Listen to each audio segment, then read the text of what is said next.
In the previous lecture, we utilized the average switch model of the switch network to derive the DCM buck boost converters large signal DC circuit model. This model can also be extended to the other topologies. So in this lecture, we are going to continue to derive its small signal AC model in DCM. So first, let's have a review of the large signal DC model for switch network.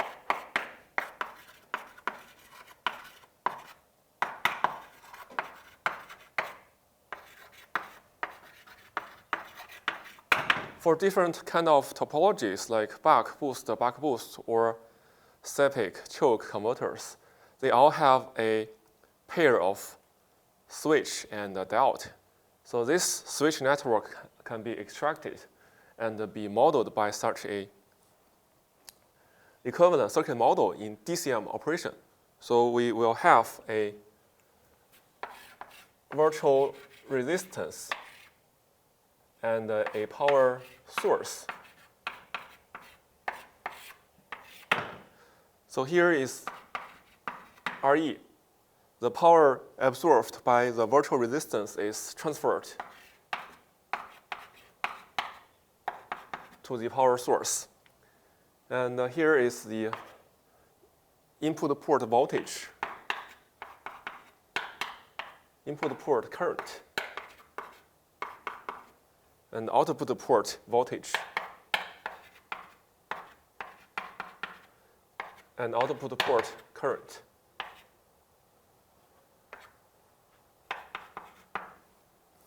So this model is kind of universal to different topologies, not only for buck boost. So the expression for the effective resistance can be derived as 2L over D squared times TS. And D here equals to D1, meaning the proportion of mode 1 in the DCM operation. So D1 is simplified as D here. And based on this equivalent DC model, we can have the relationship between input port voltage and the current. So input port voltage current will be equal to the input port voltage divided by the effective resistance, which is D squared TS over 2L. And for the output port, we have the similar relationship that the product of V2 and I2 equals to the power absorbed from the effective resistance. We can solve the expression for I2 accordingly. So I2 will be equal to D squared TS over 2L times V1 squared divided by V2. So this is the DC model, and our target is that we want to derive the small signal AC model. So we can do the routine work we have done before. We can perturb the DC functions and linearize it.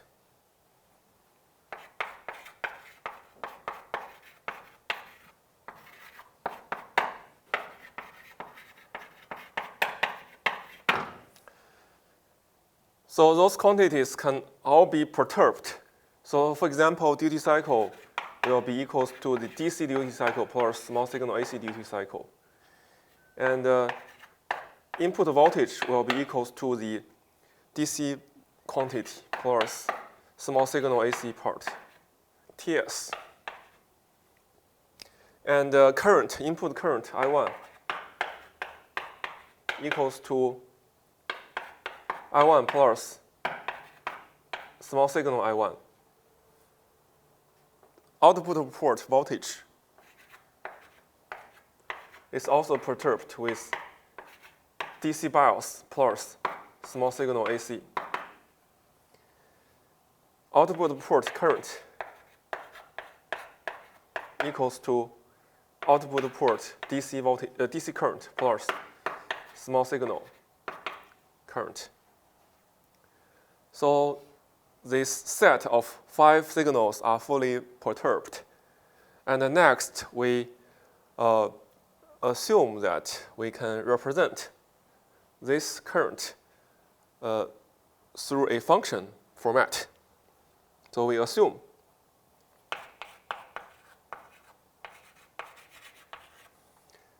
the input port current is denoted as here, right? So V1 over effective resistance.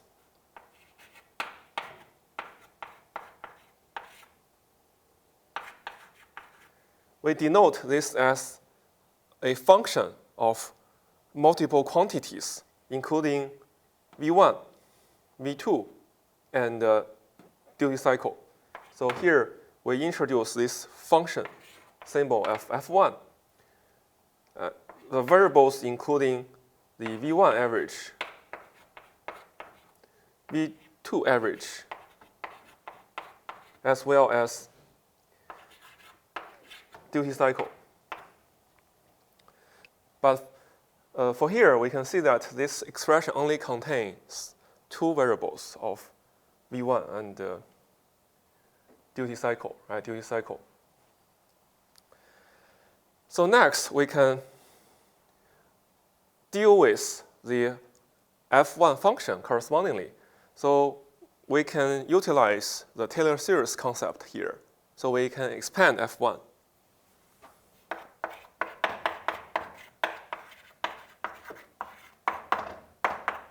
In 3D, Taylor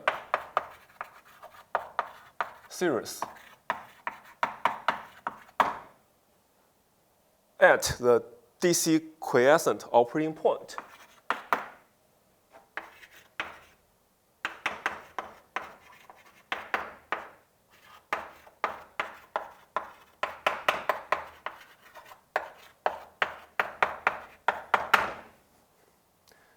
So we specify this DC quiescent operating point as the DC values for those variables of V1, V2, and D.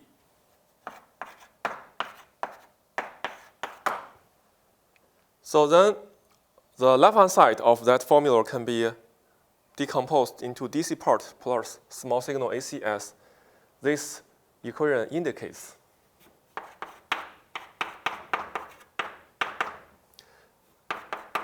And on the right-hand side, it's going to be F1, V1, V2, D. So we can, we also have the first order AC terms, right? So plus the V1 small signal T times the partial derivative of F versus partial V1.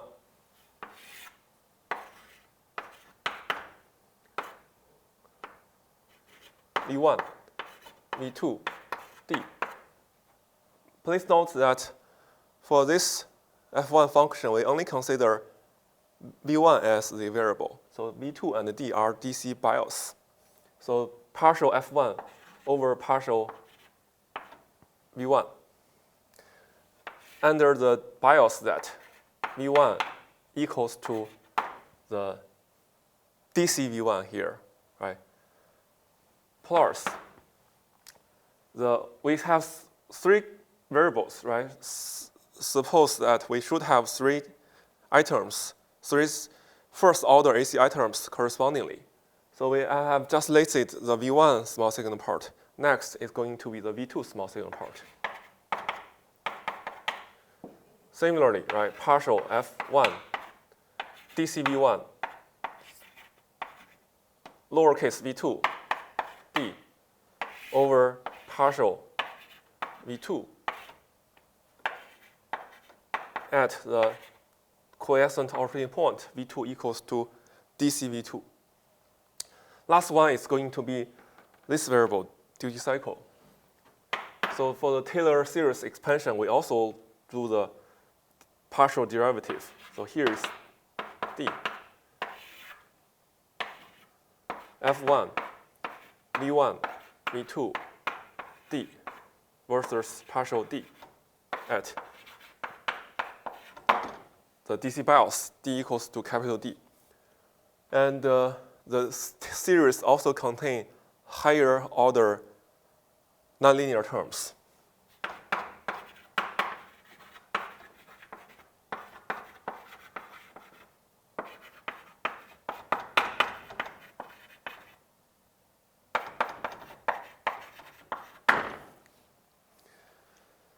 So the trick to deal with the Taylor series expansion is pretty similar with the technique we have used before. So basically, the first point is that the DC quantity should be equal on both sides. So therefore, for the DC part, we have DC input current equals to DC voltage over the effective resistance, which is a function of duty cycle. And the higher order nonlinear terms can be ignored, right? So if we only consider the first order AC terms, then the left part will be only the first order AC terms left. That is the linearized results, right? So now if we look at the left part, first order term, AC terms, you will see the left-hand side will be small signal I1. And the right-hand side will be the sum of those three parts, right? So this partial derivative can be represented by a coefficient. For example, here we denote this as 1 over R1. So this part will be V1. The reason why we use 1 over R1 is because it's like the proportion of the voltage over current, right? So we use R. Seems like resistance. That's the reason. And the second term will be G1 times V2. So the G1, usually we refer it as transconductance, meaning the third port voltage controls its current, right? And last one is this duty cycle part. We introduce J1 D cap so that the linearized formula can be simplified, right? Then we can compare this complete formula with that simplified expression to list the expressions for those coefficients. For example, the first one is 1 over R1 will be equal to this part, partial F1, V1, V2, D.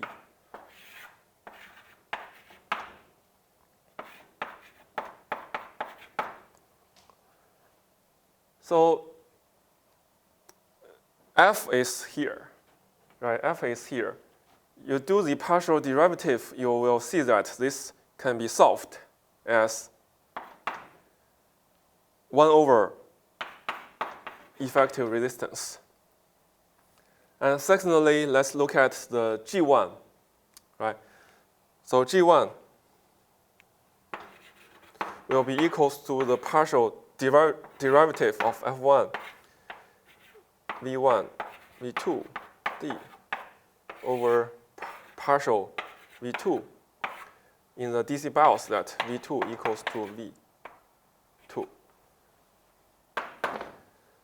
So since this function contains no V2 items, so the partial derivative will be equal to 0. Thirdly is this part, J1, partial F1, V1, V2, lowercase d over partial duty cycle with the DC BIOS d equals to capital D. So we can do the, we need to insert the expression for RE into here and do the derivative, which is pretty simple, right?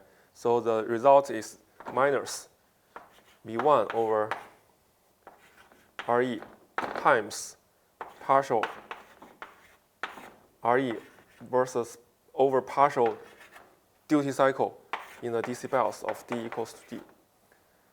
So RE is here, right? We do the partial RE over partial duty cycle. This can be solved as 2 times V1 over D RE. So that's the 3 coefficients for the linearized AC model. Okay. Now let's erase the blackboard so we can derive the expression for I2 using the similar manner. Okay, we have erased the blackboard. Now let's deal with the quantity of I2. So similarly, we assume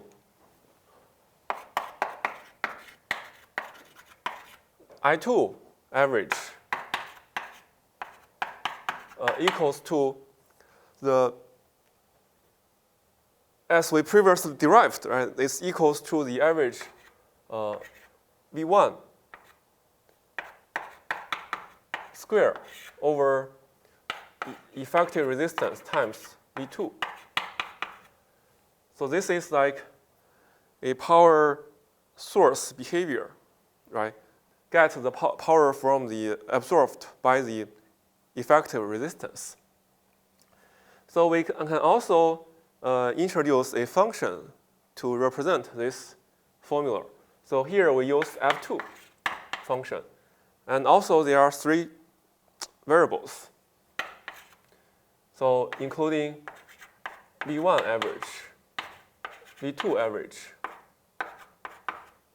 as well as duty cycle. So we can also do the 3D Taylor series expansion as what we did in the right-hand side.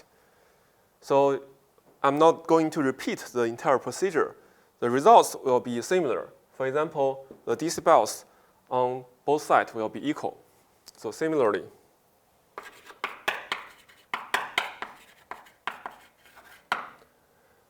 for the DC part, the DC I2 will be equal to F2 V1 V2 D and equals to V1 squared over effective resistance times V2. And we can also eliminate the higher order nonlinear terms, only keep the first order AC terms.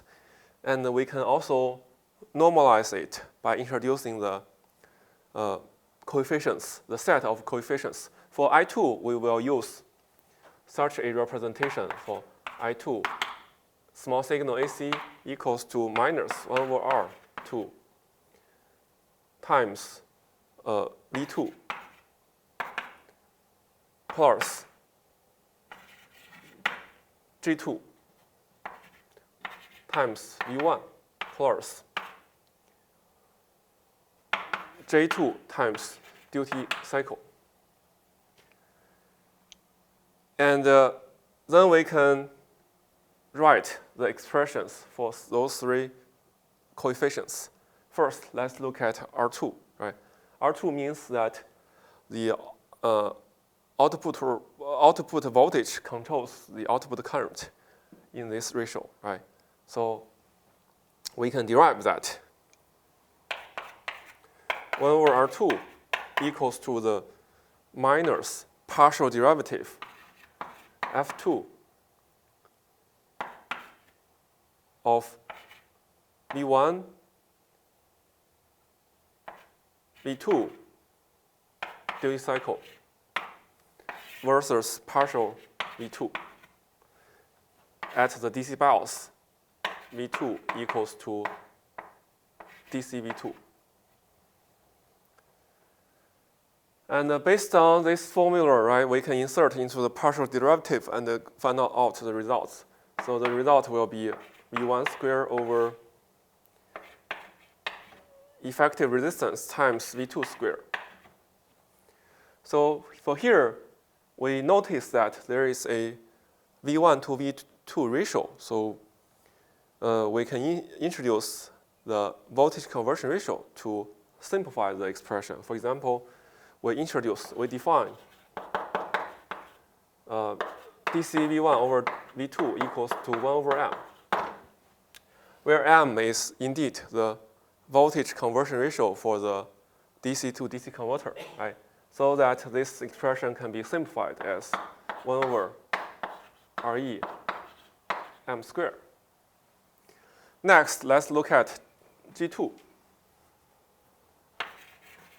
G2 will be partial derivative of F2 V1 capital V2 D over partial V1 in the DC bias that V1 equals to capital V1. So this can also be easily solved based on the expression for F2, right? F2. So that here is 2 times V1 over RE times V2.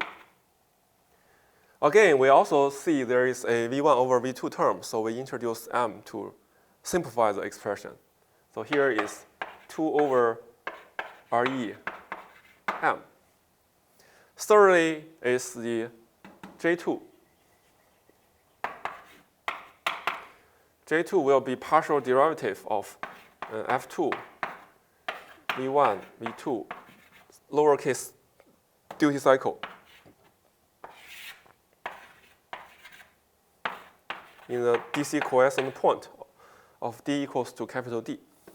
So this quantity is a little bit complex because it's a complex function, right? First, I2 is a function of RE.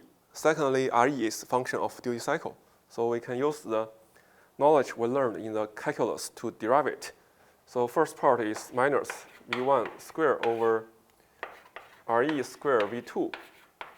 Second part is the partial derivative of RE versus partial duty ratio.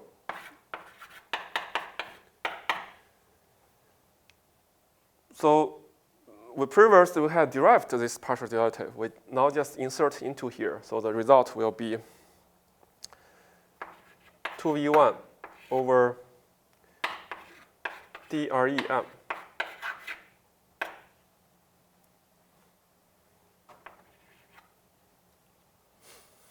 Okay. So in this section, we have derived the AC small signal model for the DCM power converters. Next, we are going to utilize the model we obtained to derive its transfer functions.